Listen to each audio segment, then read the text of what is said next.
Hey guys, today we're comparing two of the most popular white cake recipes online. One claims to be the best, the other one's the perfect white cake. So I baked both exactly as written, just half the case for less waiting, and oh man, one of them surprised me for all the wrong reasons. Hi, I'm Landon, let's do it! We have several battles here. Sam all-purpose flour versus Sally's cake flour, so the texture gonna be different. Then we have higher oil and sugar versus sour cream with extra milk. I'm excited to learn which approach makes moister cakes. Another aspect, Sally has more leavening agent power, but Sam utilized some lifting power from the egg white, so which cake will be fluffier? Any guesses? Finally, it may be too early, but I think I like Sam's cake better, with 22% less cost to make and lower calories per slice. Well, let's see how they make them. The one thing both recipes have in common is that they specifically cover room temperature ingredients, so make sure you plan 2 hours ahead before you can actually start mixing. I'll definitely try to eliminate this in my white cake recipe as I am impatient sometimes. Let's start with Sam's recipe. Despite using more common ingredients, this one actually requires more work than I expected. It uses 3 bowls, one for the wet ingredients and one for dry ingredients, then another for whipping the egg whites before folding them into the batter. One thing that caught my attention was step 7. The instruction mentioned using the mixer while also referring to stirring, which was a little confusing at first, which I was confused. But common sense came back to me. Oh, thanks God. A little note, when beating egg whites, just make sure you clean the beaters thoroughly if using only one mixer before whipping the egg whites, or your egg will never get to steep peaks. The batter is quite thick, and folding this is not the easiest thing in the world. Totally, it took me 16 to 17 minutes just to make the batter, which was much longer than my preference. The cake needed 40 minutes in my oven before a toothpick came out clean. Now let's look at Sally's recipe. This one only used 2 bowls, one for the dry ingredients and one for the wet ingredients before everything is mixed together. The batter came together in about 12 minutes, a 30% shorter than Sam's recipe. Oh, I like that. My only criticism is the baking time. The recipe suggests 24 to 25 minutes, but my cake needed about 32 minutes to bake through.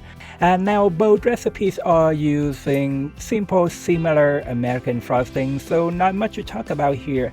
It took about 7 minutes to make, and the results are quite different though. You'll see it in a little bit. Overall, Sally's method felt more streamlined. Interestingly, even though Sam's recipe used simpler pantry ingredients, Sally's recipe was actually quicker, less hassles, and easier to make. Hey, I'm back!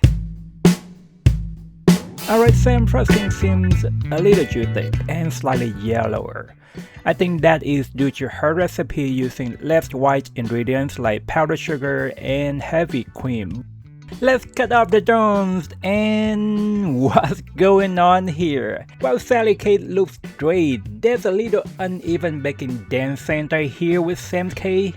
To be honest, it's not a surprise to me. Too much mixing and too thick batter are likely the cause.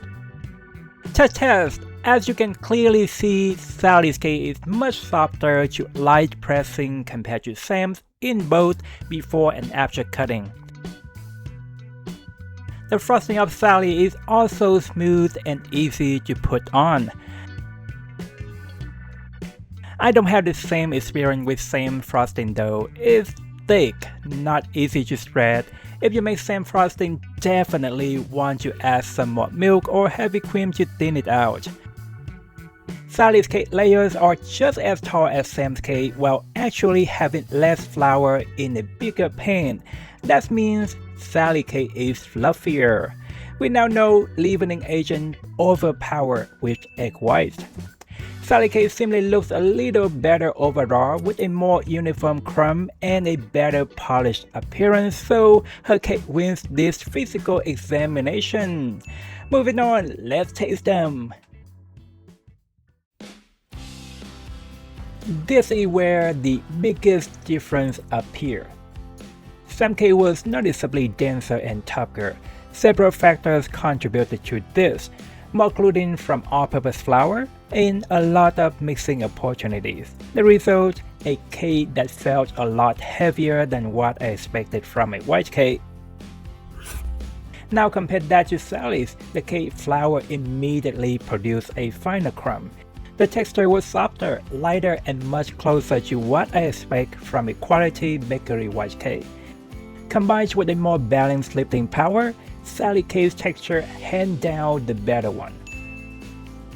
Moving on, flavor. Surprisingly close. Sam cake actually has very good flavor. I think the all-purpose flour contributed to a little extra wheat and nuttiness that helped the cake stand out.